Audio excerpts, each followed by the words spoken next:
Rise up, live joy your way. From emotional intelligence through cognitive distortions, certified life and wellness coach Kamini Wood is on a mission to help people see the magnificence of their own unique human spirit. Through these small bites of self-visualization and self-confidence, you can have healthy relationships, success in business and career, and live the life you want to live. Rise up, live joy your way. Hi there, and welcome to another episode of Rise Up, Live Joy Your Way, whether it's morning, afternoon, or evening. Thank you for taking some time to hang out here with me today. So there's a sentence I've been hearing more and more lately. It's not whispered in crisis. It's not said through tears. It's often said calmly and almost slightly apologetically. And it sounds something like, I'm not burned out. I'm just done. It's not quitting. It's not falling apart. It's not even asking for a dramatic reset. It's just this sense of tiredness in a way that doesn't come with collapse. And for people who have always been capable, driven, responsible, steady, this moment can actually feel deeply unsettling and very uncomfortable. Because if you're not burned out and you're not depressed and you're not in crisis, then what is this feeling of I'm done? And why can't you just push through it like you always have pushed through it? This usually doesn't happen during the hardest part either, right? It comes after that challenge, after the deadlines have eased, after the crisis has passed, after the relationship has ended or you have chosen to leave, after the kids get older and potentially move out, after your leadership role has actually stabilized. So on paper, everything looks like it should be better. It should be calmer. There's less chaos. There's more predictability. There's a sense of actually being slightly more in control. But on the inside, internally, something has really shifted. You're still showing up. You're still performing. And you still do what needs to be done. But the drive feels different. It feels distant. It feels slightly muted. It doesn't feel the same. You don't feel pulled forward anymore like you used to. You feel like you're actually dragging yourself through things that once felt purposeful or once felt doable or the desire to do it. And that creates this quiet internal panic because for such a long time, the motivation that we're talking about here is how you survived. And this is where most people turn inward with blame. They go into this place of self-blame. They assume, okay, I've become lazy, or I've lost my ambition or lost my edge. Or they start saying things like, I should be grateful. So why am I not more energized? Why am I not more motivated? Why can't I just do this? Something is wrong with me, right? That's pretty self-shaming. Something's wrong with me. Something's wrong with my mindset. This is something I've always done. Why can't I do this? I just need to try harder. And they end up adding pressure and they force routines and they push productivity systems and they tell themselves, I just need to be more disciplined.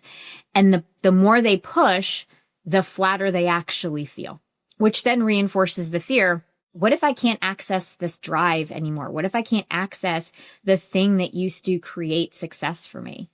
And so here's the part that I don't think gets talked about enough. A lot of high achievers were never motivated by joy alone. They were motivated by urgency. They were motivated by a sense of responsibility. They were motivated by fear of letting other people down, fear of falling behind, fear of failure, fear of being seen as weak or unreliable.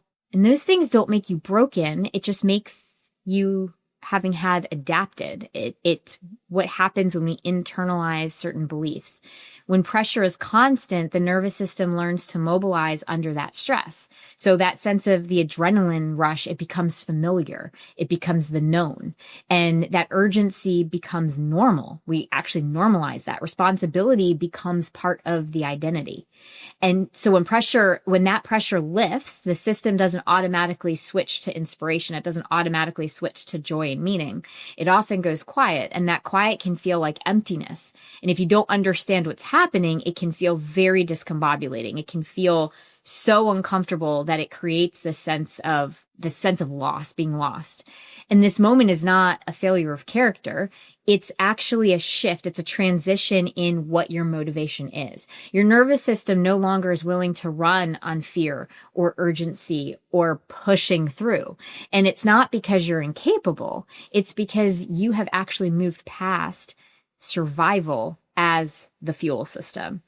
For a long time, pushing worked because it had to, right? And now you're at a place where your system is asking a different question. Your nervous system is actually asking, what actually matters to me when I'm not in survival mode, when I'm not in danger? And that question doesn't come with instant energy. It comes with pause.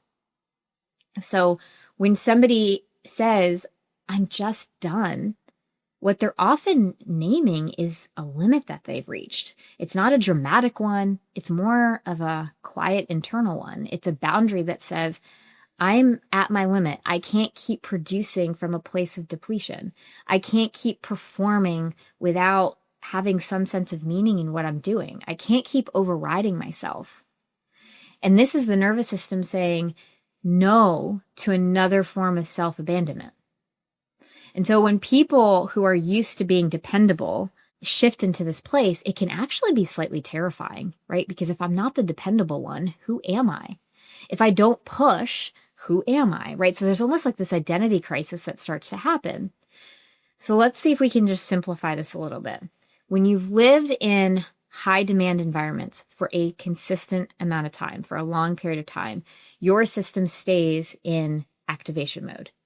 And that activation mode is great when you're in a place of problem solving, or you're about to perform, or, it's great for sports. It's great for crisis management. But what it's not great for is longevity. It's not great for creativity. It's not great for actually feeding your intrinsic motivation, because those things require safety.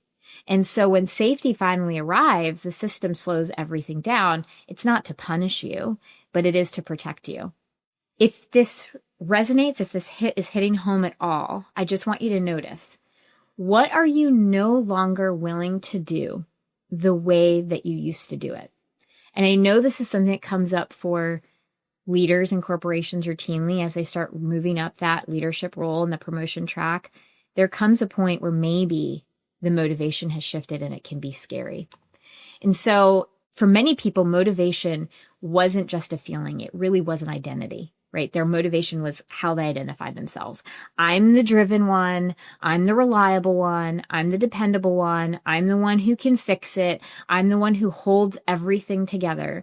And so when that energy has faded, it can feel like you are losing a part of yourself. And again, that can be really scary because we're now separating you as a person from how you were surviving. And there's grief in that.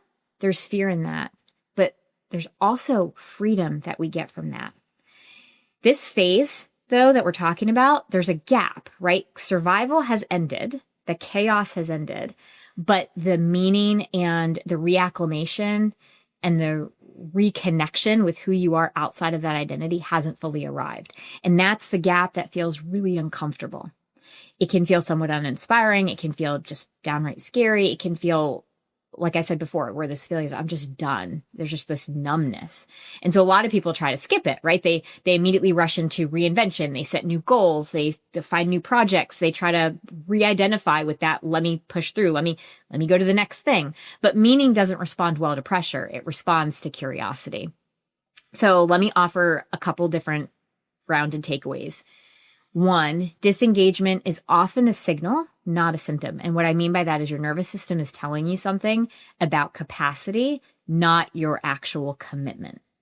Number two, motivation doesn't just disappear. It changes fuel sources, right? Because fear-based drive fades before a values-based motivation can turn on. And that values-based motivation is what we equate to intrinsic motivation. And number three, you don't need to push through the phase. It's about listening long enough to understand what's trying to emerge. This phase is not asking you to, not be disciplined or not hustle, right? It's really asking for other things. It's asking for self-honesty. It's asking for pacing. It's asking for you to give yourself permission to not necessarily know exactly how this is going to unfold. And this is where the uncomfortability gets people, it unravels them, because not knowing feels unsafe for a lot of high achievers. There's a sense of safety in certainty. But this is where alignment really starts to unfold.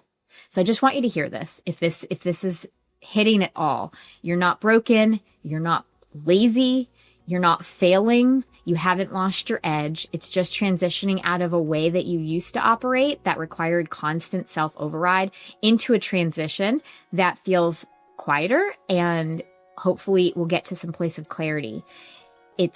You're shifting out of survival mode into thriving mode.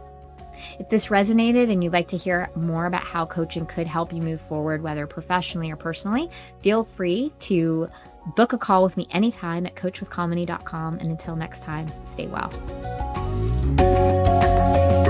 Thank you for listening to Rise Up, Live Joy Your Way. For more information, book a chat with Kamini at www.chatwithkamini.com or visit her website at www.kaminiwood.com. You can also find Kamini on Facebook or Instagram. Username It's Authentic Me. Thank you for listening.